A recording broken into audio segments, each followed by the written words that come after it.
네, 그렇습니다. 이 세상의 환난과 고난과 모든 우리 인생의 문제를 진정으로 해결할 수 있는 것은 우리 주님이 다시 오셔서 새하늘과 새 땅의 역사를 시작하시는 데 있습니다. 그날을 믿음의 눈으로 바라보면서 소망 가운데 살아가는 저와 여러분 되기를 바랍니다.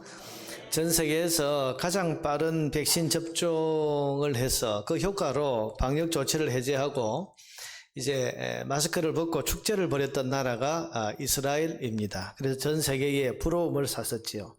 근데 최근 이 이스라엘이 다시 방역 조치를 강화하면서 이제 실내 마스크 착용을 의무화하고 그래서 긴장 상태로 다시 들어갔다고 그럽니다. 왜냐하면 여러분도 보도를 통해서 아시는 것처럼 세계적인 유행을 타고 있는 이 델타 바이러스의 영향 때문입니다.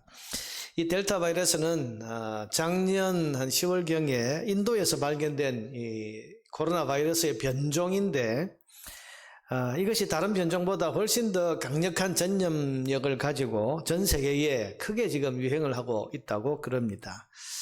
그래서 이제 코로나 사태가 끝나가는구나 하고 안심했던 나라들이 다시 긴장을 하면서 방역 조치를 강화하고 있다고 그러고 우리나라에도 벌써 이 델타 바이러스가 들어와서 지금 많이 확산되고 있다는 뉴스를 듣고 있습니다. 자, 여러분, 산 넘어 산이라는 말이 있는 것처럼 하나를 넘고 나니까 또 다른 게 나타납니다. 백신 맞으면 이제는 다 끝날 줄 알았더니 또 다른 변종이 나타나서 또 우리를 괴롭히려고 하고 있습니다. 여러분, 이걸 해결하고 나면 또 다른 뭔가가 또다시 나타나서 또 우리를 힘들게 하지 않을까 그런 생각이 들지 않습니까? 산 넘어 산입니다. 여러분, 그러니 인생은 고난의 연속입니다. 고난 없는 인생은 없습니다. 아프니까 청춘이다 라는 말이 있지만은 어디 아픈 게 청춘만이겠습니까? 어른들도 아픕니다. 노인들도 아픕니다. 아이들도 아픕니다. 그래서 여러분, 아프니까 인생입니다. 힘드니까 인생이라고 말할 수 있습니다. 우리는 고난이 없고 이제 이 문제만 해결되면 나는 전혀 고난이 없는 힘 안 드는 그런 인생을 살아갈 수 있지 않겠나 그런 소망을 가져보기도 하지만 그런 꿈 같은 인생은 없습니다. 우리가 살아있는 한 고난은 결코 끝나지 않을 것입니다. 그러므로 여러분, 중요한 것은 어떻게 고난을 피해볼까, 어떻게 나는 고난을 안 당해볼까 하는 것이 아니고 고난에 대한 지혜를 배우는 데 있습니다. 어떻게 고난 앞에 서야 되는가? 여러분, 어차피 끝나지 않을 고난이고 어차피 우리에게 계속 산 넘어 산처럼 다가올 그런 고난이라면 우리는 이 고난에 대해서 대처하는 지혜, 고난 속에서 우리가 잃어버리지 말아야 할 것이 뭔지, 꼭 붙들고 있어야 할 게 뭔지, 무엇보다도 이 고난은 어떻게 극복하고 어떻게 헤쳐나갈 수 있는지 등등 이 어차피 피할 수 없는 고난에 대한 지혜를 배우는 것이 무엇보다도 중요하다고 하겠습니다. 그런 점에서 오늘 우리가 읽고 있는 이 성경 욥기는 오늘 고난과 함께 살아가는 인생들에게 꼭 필요한 가르침을 주고 있는 소중한 하나님의 말씀이라고 할 수 있습니다. 여러분, 욥은 고난의 대명사입니다. 모진 고난이라고 여러분 한 단어로 표현하기 너무 그래서 한 사람의 인생에 겪을 수 있는 가장 최악의 고난을 당한 사람이 욥인데요. 이 욥기에는 그런 욥이 그 고난을 믿음으로 통과한 이야기가 기록이 되어 있습니다.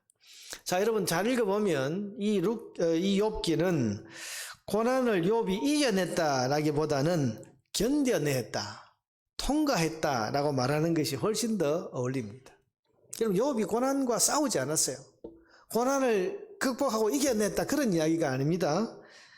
왜냐하면 욥이 고난을 이기기 위해서 뭔가 한 게 없습니다. 생각해 보세요. 여러분, 재산을 다 잃었습니다. 그 많던 재산을 다 잃었는데 그걸 다 잃고 그 고난을 이겨내기 위해서 믿음을 가지고 나는 여기 굴하지 않고 새로운 사업을 시작해서 새로 부자가 되어 보겠다. 이러면 그렇게 해서 사업을 크게 일으킨 성공 스토리가 아닙니다. 자식을 다 잃고 그 엄청난 고난을 이겨내기 위해서 나는 부모 잃은 아이들, 고아들 내가 양자로 모아서 참전에보다 더 아름다운 가정을 이루어야지 하는 그런 아름다운 그런 어떤 이야기가 기록되어 있는 것도 아니고 몸에 생긴 그 독한 질병을 이겨내기 위해서 하나님 앞에 믿음으로 간구하고 믿음으로 기도해서 결국 몸의 병의 치료를 받았다 그런 이야기도 아니고 여러분 가만히 보면 욥이 이겨낸 게 없어요. 견뎌냈을 뿐, 통과했을 뿐입니다. 여러분 욥이 나중에 회복이 되는데 그것은 전적으로 고난을 믿음으로 통과한 욥에게 주신 혹은 믿음으로 견뎌낸 욥에게 주신 하나님의 선물이고 하나님의 보상 때문에 그가 회복된 거지 욥이 그런 회복을 만들어낸 것이 아닙니다. 욥은 그저 믿음으로 그 고난의 시간을 견뎌내었을 뿐입니다. 그래서 성경에도 보면 욥의 인내를 배우라 그렇게 말하거든요. 여러분 그의 그 고난을 견뎌낸 이야기를 보면 그는 고난 속에서 그 고난을 극복하고 고난을 이겨내고 고난을 정복하기 위해서 뭔가를 애쓴 것이 아니고 믿음을 가지고 그 고난의 시간을 잘 견뎌내고 또한 그 고난의 시간을 잘 통과하고 있습니다. 그는 극심한 고난 속에서도 하나님에 대한 믿음을 버리지 않았습니다. 욥기 읽어보면요. 그는 그 모진 고난 속에서 당하면서도 하나님 부인하지 않았습니다. 오히려 고난 속에서 하나님 앞으로 더 가까이 나아가는 모습을 볼 수 있습니다. 여러분 욥기를 한번 읽어보시면 전체 내용이 온통 이게 하나님 이야기입니다. 1장에서부터 42장까지 전부가 다 하나님에 대한 이야기예요. 여러분 욥도 하나님에 대해서 말하고 욥의 친구들도 하나님에 대해서 말합니다. 욥은 원망해도 하나님 앞에서 원망을 하고 간구하고 호소를 해도 하나님께 호소하고 억울하고 답답한 심경도 하나님께 그걸 털어놓습니다. 가만히 보면 욥기 42장이라고 하는 이 긴 이야기 전체가 욥이 다 하나님 앞에서 말하고 하나님 앞에서 간구하고 하나님 앞에서 자기 심정을 토로하고 있는, 그래서 하나님과 함께하는 내용으로 이 욥기 42장이 다 채워져 있단 말입니다. 이게 무슨 이야기입니까? 욥은 고난 중에도 하나님을 떠나지 않았다는 것입니다. 여러분 이게 중요합니다. 이게 욥의 믿음이죠. 어떤 고난, 아무리 심한 고난을 만났어도 욥은 하나님 살아계시다고 하는 이 믿음이 결코 흔들리지 않습니다. 그리고 이 하나님 앞으로 계속 믿음 가지고 나아갑니다. 이게 욥의 믿음입니다. 얼마든지 하나님 부인할 수 있지 않겠습니까? 여러분 이 정도 욥이 당한 이 정도의 고난 당한다면 하나님이고 뭐고 그야말로 원망하고 부인하고 저주하고 여러분 그러면서 하나님을 떠날 수도 있었지 않았겠습니까? 그렇게 하나님 잘 섬기고 지극정성으로 신앙생활을 했는데도 불구하고 있던 재산을 다 잃습니다. 자식 10명이 다 한날 한시에 사고로 죽어버립니다. 끔찍한 일이죠. 거기다가 자기 몸에 지긋지긋한 질병까지 생겼습니다. 그러면 여러분 이 정도쯤 되면 하나님이라고 그러면 지긋지긋해지고 내게 아무 도움이 안 되는 하나님, 내가 이 적용이 될 때까지 거들떠보지 않는 것 같은 하나님, 이제는 그만 섬기려. 이제는 내가 생각도 하기 싫어. 뒤도 돌아보지 않고 떠날 수 있지도 않았겠습니까? 그런데 그는 하나님을 떠나지 않습니다. 오히려 고난을 당할수록 하나님께로 더 가까이 나아가고 있고, 욥기 41장 전체를 읽어보면 그는 하나님 앞에 있습니다. 하나님과 함께 있습니다. 하나님과 더불어서 그 긴 고난의 시간을 보내고 있습니다. 여러분 이것이 욥의 칭찬받을 만한 믿음입니다. 세상이 다 무너질 것 같은 그런 일들 속에서도 하나님 살아계심에 대한 이 믿음이 흔들리지 않고 하나님 살아계심을 부정하지 않는 것입니다. 일이 이 정도 됐으면 하나님이 없다고 부정할 만도 합니다. 그러나 욥에게 있는 확고한 이 믿음은 살아계신 하나님을 이 고난 때문에 없다, 부인한다, 여러분 그렇게 말할 수 없게 합니다. 어떻게 살아계신 하나님을 이 고난을 좀 당했다고 해서 내가 없다고 말할 수 있겠는가? 내게 힘든 일이 좀 생기고 내게 저주와 같은 재난이 닥쳐왔다고 해서 어떻게 엄연히 살아계시는 하나님을 내가 죽었다고 말할 수 있고 어떻게 엄연히 존재하시는 하나님을 내가 안 계신다고 말할 수 있겠는가? 그래서 그는 그 극심한 고난 속에서도 하나님 앞에서 계속 하나님과 함께하고 있는 겁니다. 여러분 이것은 그만큼 그가 하나님에 대한 믿음이 견고하고 확실했다는 이야기 아니에요. 여러분 이 믿음이 고난을 견디게 했습니다. 이 믿음이 그 극심한 고난의 시간을 버티게 했습니다. 그리고 이 믿음이 결국은 모든 것을 다시 회복시켜 주시는 하나님의 은총을 누리게 했습니다. 사랑하는 여러분, 이 욥의 믿음을 가질 수 있기를 바랍니다. 아무리 힘들고 어려운 중에서도 나의 하나님은 살아계시다. 여러분, 이 믿음, 세상이 무너지고 모든 사람들이 다 하나님 살아계신 것을 부인하는 그런 어떤 상황이 온다고 해도 어떻게 엄연히 존재하시고 살아계시던 하나님을 내가 안 계신다고 말할 수 있겠는가? 그런 확고한 믿음으로 살아계신 하나님을 어떤 지경에서든 믿음의 눈으로 바라볼 수 있는 저와 여러분 되기를 바랍니다. 그런 사람이 고난을 견딥니다. 그런 믿음의 사람이 고난의 시간을 버텨낼 수 있습니다. 그리고 그런 믿음의 사람이 고난을 통과하고 하나님 주시는 회복의 은총을 누릴 수 있습니다. 사랑하는 여러분, 고난은 살아계신 하나님에 대한 우리의 믿음, 이 믿음을 흔들어 놓으려고 하는 사단의 시험에서부터 온다고 욥기는 가르쳐주고 있습니다.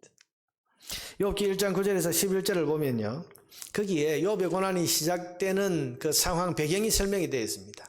사탄이 여호와께 대답하여 이르되 욥이 어찌 까닭 없이 하나님을 경외하리까? 욥이 어찌 까닭 없이 하나님을 경외하리까? 자, 여러분, 이 말이 사탄이 아주 교묘한 말이고 어떤 면에서는 우리에게 굉장히 뼈아픈 말이에요. 사람들이 하나님을 잘 섬기고 하나님께 열심인 이유가 까닭이 있다는 거예요. 까닭이 있다. 그저 하나님이 살아계시기 때문에 하나님을 섬기는 게 아니고 하나님이 위대하시고 하나님이 살아계신 그런 존재하시는 하나님이기 때문에 그 앞에 무릎 꿇는 게 아니고 까닭이 있다는 게 까닭이 있다. 그게 사단의 말입니다. 그 까닭이 뭡니까? 주께서 그와 그의 집과 그의 모든 소유물을 울타리로 두르심 때문이 아니니까. 욥의 삶을 하나님이 지켜주시고 그가 하나님 잘 섬길 때 복을 주시고 그랬기 때문에 지금 하나님 섬기고 하나님이 있다고 그러는 거지. 주께서 그의 손으로 하는 바를 복되게 하사 그의 소유물이 땅에 넘치게 하셨음이니이다. 여러분, 예수 믿고 소위 잘 되고 복 받고 번성하고 이러면 내가 좋아서 하나님 더 잘 섬기고 그러다가, 그런데 여러분, 그게 아닐 수 있다고 지금 사단이 말하는 거예요. 11절에 보니까 이제 주의 손을 펴서 그의 모든 소유물을 치소서. 하는 일이 안 되고 어려움이 오고 질병이 오고 고난이 오고 환난이 오고 그러면 틀림없이 주를 향하여 욕하지 않겠나이까? 여러분, 이게 사단이 우리를 보는 관점이에요. 지금 저 신자가 교회 열심히 나오고 하나님 섬긴다고 찬양하고 예배하고 있는 것은 까닭이 있어서다. 삶이 평안하고 안전하고 어려움이 없고 문제가 없으니까 지금 저렇게 신앙생활을 한다고 저러는 거지. 만약 저 삶이 흔들리면 고난이 오고 질병이 오고 삶에 문제가 오고 하는 일이 막히고 이렇게 되면 하나님을 부인할 거다. 자, 여러분, 이 사단의 말에 대해서 여러분 어떻게 대답하시겠습니까? 아니라고 대답하시겠습니까? 여러분, 아까 제가 말씀드릴 때 이 사단의 말이 참, 제가 이 말씀을 묵상할 때 참 뼈아프게 느껴졌어요. 가슴 깊이. 왜? 이렇게 하나님에 대해서 이런 마음으로 하나님을 섬기는 사람들이 있다는 것을 부인할 수 없기 때문에. 여러분, 시련과 함께 쓸려가 버린 사람들이 얼마나 많습니까? 고난과 함께 무너져 버린 신앙의 사람들이 얼마나 많습니까? 시험을 통과하지 못해, 고난을 통과하지 못했습니다. 견뎌내지를 못했습니다. 그럴 때마다 사탄이 말이 맞다는 게, 사탄이 말이 맞다. 사탄이 본 게 정확했다. 그게 참 뼈아프다는 거예요. 그런데 여러분, 하나님께서 욥에 대해서는 자신을 하시면서 네가 내 종 욥을 어떻게 보냐? 욥의 믿음은 시련이나 고난 때문에 절대로 흔들리지 않는다. 욥이 나에 대한 믿음을 가진 것은 절대로 흔들리지 않아. 그러면서 허락하신 것이 욥의 고난입니다. 그러니 여러분, 지금 삶이 형통하고 평안하니까 하나님 섬기지, 고난이 오면 언제든지 하나님 부인하고 돌아선다. 이 사탄의 말, 네가 내 종 욥을 어떻게 보냐? 시련과 고난 때문에 그가 믿음 버릴 것 같냐? 아니다. 이렇게 말해서 이 하나님의 말씀 어느 게 맞는지를 지금 하나님께서 너 테스트 해봐라 하고는 사단에게 고난을 넘겨주십니다. 여러분, 사단은 그냥은 주의 백성을 흔들어 놓지 못합니다. 하나님 지고 계시기 때문입니다. 그런데 하나님께서 시험의 기간 동안 넘겨주실 때가 있습니다. 그게 지금 욥기 이야기죠. 여러분, 이 고난을 넘겨받은 이 사단이 이제 욥을 향해서 집요한 공격을 합니다. 상상 못할 고난. 왜 이 고난과 시련을 주는 겁니까? 목적이 뭡니까? 믿음을 흔들어 놓으려는 거예요. 하나님 살아계심에 대한 성도의 믿음을 흔들어 버리고 끊어내 버리려고, 깨뜨리려고 지금 최선을 다하는 겁니다. 그게 지금 욥에게 임한 불같은 시험으로 나타난 겁니다. 그러나 여러분, 그런 그 시련 속에서 하나님에 대한 믿음을 당당히 드러내고 있습니다. 욥이 하나님에 대한 그 믿음 가진 것이 흔들리지 않았다, 깨지지 않았다, 그 믿음이 견고했다. 그게 이 욥기에 몇 가지로 드러나는데요. 첫째는 어떤 모습으로 드러납니까? 고난 중에서도 드린 예배로서 드러납니다. 여러분, 1장 20절에서 22절을 보면 욥이 일어나 겉옷을 찢고 머리털을 밀고 땅에 엎드려 예배하며 이르되, 여러분, 욥이 그 극심한 고난 중에서 하나님을 예배하고 있다.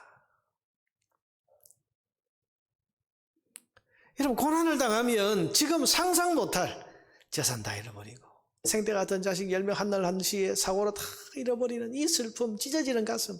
여러분, 이런 엄청난 일을 당하고 자기 몸도 병이 들어서 지금 어쩔 줄 모르고 지금 자기는 또 유일한 그런 위로자라고 할 수 있는 아내마저도 하나님을 욕하고 죽어버리라고 저주를 퍼붓고 떠나버리고 가정도 깨지고. 여러분, 이런 사람이 예배할 수 있겠습니까? 이런 사람이 예배하려고 하겠습니까? 그런데 여러분, 욥은 이 고난 중에서 겉옷을 찢고 머리털을 밀고 땅에 엎드려서 하나님께 예배하고 있습니다. 이게 그의 믿음이지.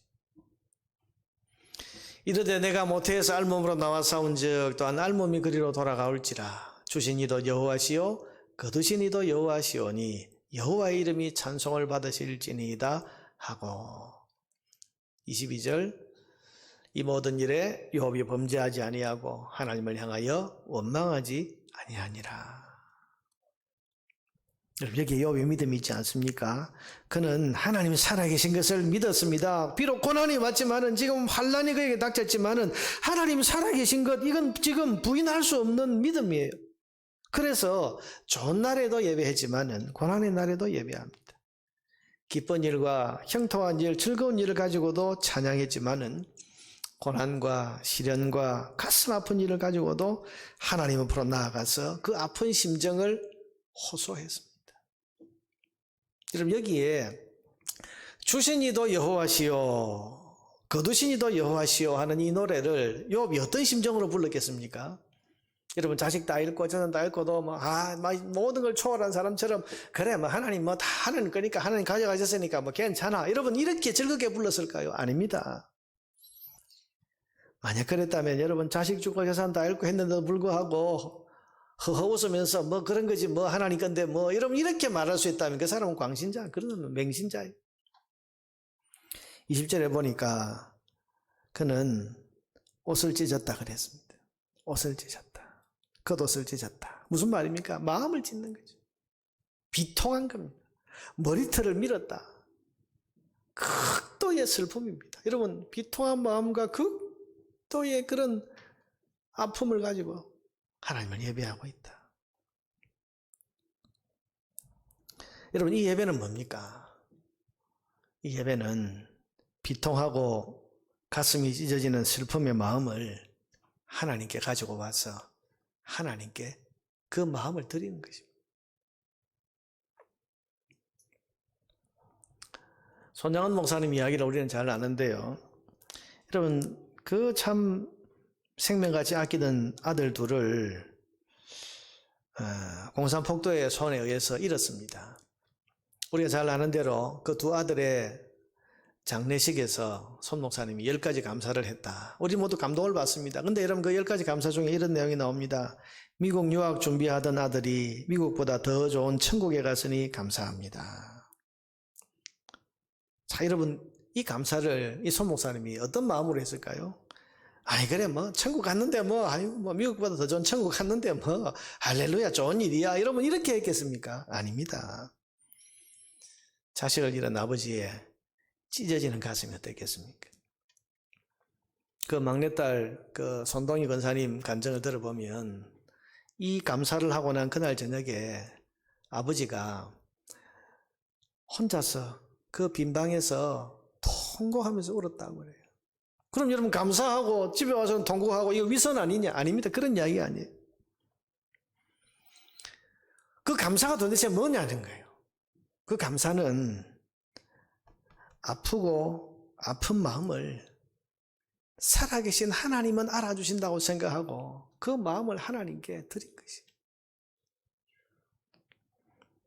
왜냐하면 이 찢어지고 깨져버린 마음을 가장 잘 아시고 가장 잘 위로해 주실 수 있는 분이 살아계신 하나님이시기 때문입니다.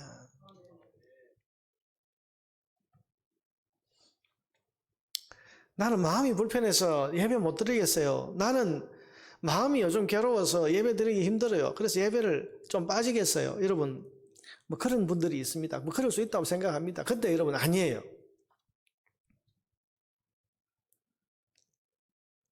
아픈 마음 그대로, 괴롭고 힘들고 고통스러운 마음 그대로를 하나님 앞에 가지고 와서 여러분 그 마음을 누가 가장 잘 아시겠습니까? 내가 지금 세상에서 겪은 이 억울함과 답답함과 이 찢어지게 아픈 이 가슴의 비통함을 가장 잘 아시고 가장 잘 위로해 주실 수 있는 분이 누굽니까? 살아계신 하나님 아니십니까? 그러니 그 하나님 앞에 이 마음 그대로를 가지고 와서 하나님께 그 마음을 보여드리고 그 마음을 내어드리는 것이 여러분 그게 믿음 있는 사람의 예배의 자세인 겁니다. 오늘 여러분 이 예배에 어떤 마음으로 나오셨습니까? 마음이 즐겁고 행복하고 기뻐서 나오셨습니까? 그러면 감사하면서 하나님 감사합니다. 오늘 내 마음이 너무 평안하고 기뻐서 하나님 감사합니다. 감사의 예배를 여러분 들을 수 있겠죠. 그러나 여러분 이 가운데 마음이 불편하고 괴롭고 힘들고 혹은 몸에 중한 질병이 있어서 마음에 근심이 있는데도 불구하고 하나님 살아계시고 그 하나님을 예배하기 위해서 여러분 이 자리에 나오신 분이 있습니까? 여러분의 마음 그대로를 살아계신 하나님께 내어드릴 수 있기를 바랍니다. 가장 잘 아시는 하나님, 가장 위로해 주시고 위로만이 아니라 진정한 우리 문제의 해답이 되시는 하나님께서 여러분의 그 삶을, 그 마음을 받아주시고 여러분에게 때를 따라 돕는 은혜를 허락해 주실 줄로 믿습니다. 여러분 사람은 모릅니다. 한계가 있습니다. 알아도. 욥기를 읽어보면요. 욥을 위로하겠다고 찾아온 3명의 친구들이 나오는데요. 여러분 그 3명의 친구가 찾아와서 한 일이 뭡니까? 아무 말 못하고 울기만 했어요. 2장 11절에서 13절에 보면 욥의 3 친구가 왔는데요. 자 12절부터 보세요. 눈을 들어 멀리 보매 그가 욥인 줄 알기 어렵게 되어 몰골이 너무 처참하니까 이 사람이 옛날에 알던 그 참 당당하던 그 번쩍번쩍하고 멋있던 욥이 맞냐 알기 어렵게 됐단 말이에요. 그들이 일제히 소리질러 울며 각각 자기의 겉옷을 찢고 하늘을 향하여 티끌을 날려 자기 머리에 뿌리고 밤낮 7일 동안 그와 함께 땅에 앉았으나 욥의 고통이 심함을 보므로 그에게 한마디도 말하는 자가 없었더라. 여러분 이게 사람입니다. 뭐 마음은 있는데 거기에 할 말이 없는 거예요. 왜? 아무것도 해줄 수 있는 게 없거든. 뭘 해주겠습니까? 그저 울고 옆에서 그냥 아무 말 없이 있을 뿐이지. 여러분 그래서 사람은 진정한 위로자가 되지 못하는 거예요. 근데 여러분 며칠 지난 뒤에 이 3명의 친구가 어떻게 합니까? 좀 진정되고 난 뒤부터 이 욥을 향해서 말로 막 가슴을 뒤집어 놓습니다. 상처를 더 후벼 파는 그런 악한 말들을 해내서 욥을 더 고통 속에 몰아넣습니다. 여러분 이 이야기가 뭐겠습니까?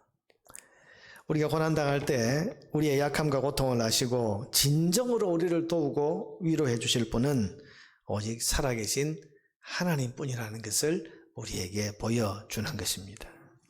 그러므로 여러분 고난당할수록 하나님 앞으로 더 나아가시기를 바랍니다. 고난당할수록 그 아픈 마음 그대로를 가지고 살아계신 하나님을 예배하고 여러분 그 예배를 통해서 여러분의 깨진 마음을 그대로 들으시기를 바랍니다. 그럴 때 고난을 견디고 고난을 통과하게 하는 하나님의 위로와 은혜가 여러분의 삶에 임하게 될 줄로 믿습니다. 둘째로 고난당할 때 욥이 가진 믿음은 어떻게 드러났는가? 하늘의 중보자를 찾는 것으로 드러납니다. 여러분 16장 19절에서 20절에 21절에 보면 욥이 이 친구들과의 이제 그 친구들의 말 공격을 받으면서 너무 답답한 거예요. 지금 안 그래도 하나님 앞에도 지금 마음이 답답해서 하나님 도대체 내가 왜 이런 고난을 당해야 됩니까? 라고 하는 그런 마음에 그런 답답함이 있는데 친구들까지 와가지고 지금 막 욥을 공격하고 욥의 마음을 막 헤집어 놓으니까 어디 지금 자기를 도와줄 사람이 없는 거예요. 이때 지금 그가 하는 말이 이런 말입니다. 지금 나의 증인이 하늘에 계시고 나의 중보자가 높은 데에 계시니라. 나의 친구는 나를 조롱하고 내 눈은 하나님을 향하여 눈물을 흘리니 사람과 하나님 사이에와 그 이웃 사이에 중재하시기를, 인자와 그 이웃 사이에 중재하시기를 원하노니. 여러분 지금 욥이 하는 말 잘 보세요. 나의 중보자가 하늘에 계신다. 지금 그래서 그 중보자가 하늘에 계신 그분이 누구신지 모르지만 분명히 하늘에 계신데 그분이 사람과 하나님 사이, 다시 말하면 내가 왜 이 고난을 당하는지 하나님 내가 좀 알고 싶습니다 라고 하는데 여기에 대해서 하나님 답이 없으니까 답답한데 중보자가 오셔서 좀 이 문제에 대한 답을 주셨으면 좋겠다 그런 말이고, 인자와 그 이웃 사이, 인자는 자기를 가리킵니다. 나와 이 친구들 사이에 지금 이 논쟁, 이 말로 나를 이렇게 고통스럽게 하는 이 문제에 대해서 하늘에 있는 중보자가 오셔서 중재, 이 문제를 좀 풀어주셨으면 좋겠다. 그런 기도를 지금 드리고 있는 겁니다. 여러분, 나를 도와주실 분이 분명히 하늘에 계신다. 그분이 오셔서 하나님과 나 사이, 그리고 나와 이 친구들 사이에 이 답답한 문제 풀어주시면 좋겠다. 그렇게 말하고 있습니다. 여러분, 그의 지금 눈이 어디에 가 있습니까? 하늘에 가 있습니다. 하늘에 있는 중보자, 그분이 누구신지 모르지만 그분이 분명히 하늘에 계시다. 이런 소망, 희망을 품고 있습니다. 욥의 말이 뭡니까? 지금 이 답답한 상황에 답이 땅에서는 없지만 하늘에는 그 답이 분명히 있다. 땅에는 없는 답이 하늘에는 있다. 여러분, 이것이 믿음 가진 사람이 가져야 될 태도입니다. 사랑하는 여러분, 사방팔방 다 둘러봐도 답이 없을 때 하늘에 하나님께는 답이 있다고 믿으시기를 바랍니다. 여러분, 고난이 왜 무섭습니까? 고난이 왜 무서운가 하면 사람을 낙심시키기 때문입니다. 낙심하면 절망합니다. 절망하면 죽음에 이르게 됩니다. 여러분, 왜 현대인들이 우울증이 이렇게 많고 우울한 사람들이 이렇게 많은 줄 아십니까? 답이 없다고 생각하기 때문입니다. 어디 희망 둘 곳이 없어요. 적절한 좋은 비유는 아닙니다만은 그래도 한번 들어보십시오. 여러분, 그래도 옛날 사람들은 답답하면 하늘에다도 빌어봤습니다. 정한수 떠다 놓고 뒷뜰에서라도 빌어봤습니다. 마을 밖에 있는 저 고목나무, 썩은 고목나무라도 그걸 붙들고 거기에 대고 뭔가 기도하면서 그래도 신랄 같은 희망이라도 거기에 기대해 볼 수 있었습니다. 옛날 사람들은. 그러나 무신론의 세계관에 사로잡힌 오늘 현대인들은 어디 빌어볼 데가 없습니다. 나무는 나무고 돌은 돌이지 거기 빈다고 뭐가 해결이 되겠습니까? 여러분, 그 생각은 맞는 생각이죠. 나무는 나무지 신이 아닙니다. 거기에 빌어서 뭐가 되지 않습니다. 그런데 무신론, 불신앙, 이것이 세상에는 신이 없다 이 생각이 살아계신 하나님까지 부인하게 만드는 데까지 왔단 말입니다. 그 결과 현대인들은 고난을 당해도 어디 찾아갈 뿐이 없습니다. 기댈 데가 없는 거예요. 그러니 사방이 다 막혔어요. 우울할 수밖에, 답답할 수밖에요. 작은 어려움만 만나면 막다른 골목처럼 느껴져서, 그래서 여러분 절망하는 사람이 많은 겁니다.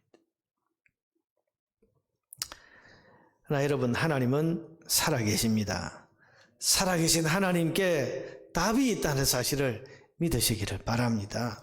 여러분, 욥은 지금 뭔지 모르지만, 그래서 앞을 봐도 뒤를 봐도 이 친구들을 봐도 내가 만난 이 상황을 봐도 답이 없지만 하늘에 있는 중보자 그분께서 계시니 그분께는 답이 있을 거다. 그 소망 가졌단 말입니다. 그런데 욥은 몰랐던 하늘의 중보자를 오늘 우리는 확실히 알고 있습니다. 그분이 누구십니까? 우리의 중보자, 연약한 우리를 위한 대제사장이신 예수 그리스도이십니다. 히브리서 4장 14절에서 16절에 보면 이것을 우리에게 가르쳐주고 있습니다. 같이 한번 읽어보겠습니다. 그러므로 우리에게 큰 대제사장이 계시니 승천하시니 곧 하나님의 아들 예수시라. 우리가 믿는 도리를 굳게 잡을지어다. 우리에게 있는 대제사장은 우리의 연약함을 동정하지 못하실 리가 아니요 모든 일에 우리와 똑같이 시험을 받으신 이로되 죄는 없으시니라. 그러므로 우리는 긍휼하심을 받고 때를 따라 돕는 은혜를 얻기 위하여 은혜의 보좌 앞에 담대히 나아갈 것이니라. 아멘. 우리를 위한 중보자, 우리를 위한 큰 대제사장이 계신데 그분은 하늘에 계신 우리 주 예수 그리스도이시다. 이렇게 선언하고, 그러므로 우리의 연약함을 아시는 그분 앞에 긍휼하심을 받고 때를 따라 돕는 은혜를 얻기 위해서 그분이 계신 은혜의 보좌 앞에 담대히 나아가자. 그렇게 우리에게 선언하고 있지 않습니까? 사랑하는 여러분, 욥이 몰랐던 중보자를 우리는 확실히 아는 그런 은혜를 누리고 삽니다. 우리의 중보자이시고 우리를 위한 큰 대제사장이신 예수 그리스도, 그분께 답이 있다고 하는 소망을 가지고 그분 안에 있는 그 은혜를 얻기 위해서 은혜의 보좌 앞에 믿음으로 담대히 나아갈 수 있게 되기를 주의 이름으로 축원합니다. 세 번째로 그의 믿음이 가장 아름답게 드러난 것이 바로 오늘 본문입니다. 23장 10절 말씀입니다. 그러나 내가 가는 길을 그가 아시나니 그가 나를 단련하신 후에는 내가 순금같이 되어 나으리라. 내가 가는 길을 나는 모르겠다. 앞으로 내가 어떻게 될지, 앞으로 내 이 인생이 어떻게 될지, 어느 쪽으로 흘러갈지 나는 모르지만 그분은 아신다. 하나님은 내 인생 전체를 붙들고 계시는 분이다. 그가 나를 이 고난으로 단련하신 후에는 내가 순금같이 되어서 나올 것을 나는 믿는다. 그렇게 말하고 있는 거예요. 그는 믿음으로 하나님이 주실 순금 같은 선한 결과를 믿었습니다. 지금은 고통스럽지만 이 고난의 시간을 지나고 나면 반드시 하나님은 순금 같은 빛나는 결론을 내게 주실 것이다. 여러분, 이 믿음이 그를 버티게 한 것입니다. 사랑하는 여러분 하나님의 선하심을 믿으십니까? 그렇다면 이 고난의 끝에 하나님이 주실 결론도 선하게 될 줄을 믿으시기를 바랍니다. 욥기 42장 10절에서 15절은 이제 욥기의 결론 부분인데요. 여기에 하나님 주신 회복이 나와 있어요. 순금 같은 결과가 나와 있는데 10절만 읽어보면 욥이 그의 친구들을 위하여 기도할 때 여호와께서 욥의 곤경을 돌이키시고 여호와께서 욥에게 이전 모든 소유보다 갑절이나 주신지라. 하나님께서 여러분 이 욥기를 우리에게 주신 것은 이 선한 결말을 우리에게 알려주시기 위함입니다. 하나님 백성이, 믿음 가진 사람이 세상에서 환난을 당합니다. 고난을 당합니다. 믿음을 흔들어 놓으려고 하는 사단에 의해서 혹은 여러 가지 시험을 당합니다. 그런데 결론은 선한 결과, 선한 결론이라는 것을 우리에게 알려주시기 위해서 욥의 욥기 42장의 내용을 우리에게 기록해 주신 것입니다. 사랑하는 여러분, 신약 성경은 이것을 다른 말로 표현했습니다. 로마서 8장 18절에 우리가 알거니와 하나님을 사랑하는 자 곧 그의 뜻대로 부르심을 입은 자들에게는 모든 것이 합력하여 선을 이루느니라. 아멘. 여러분, 고난의 시대에 우리에게 필요한 것은 믿음입니다. 믿음이라야 견디고 믿음이라야 통과할 수 있습니다. 이런 눈에 보이는 것 가지고 혹은 내 귀에 들리는 어떤 현실을 가지고 이 고난을 이겨낼 수 있냐? 아니요. 막막할 뿐입니다. 우울할 뿐입니다. 답답할 뿐입니다. 믿음을 가져야 됩니다. 사랑하는 여러분, 하나님이 살아 계십니다. 그러므로 오늘 욥의 믿음처럼 하나님이 살아 계시다는 이 믿음 하나로 고난을 통과하고 견뎌낼 수 있기를 바랍니다. 그래서 선하신 하나님이 주시는 선한 결과의 은혜를 누리는 저와 여러분 되기를 주의 이름으로 축원합니다.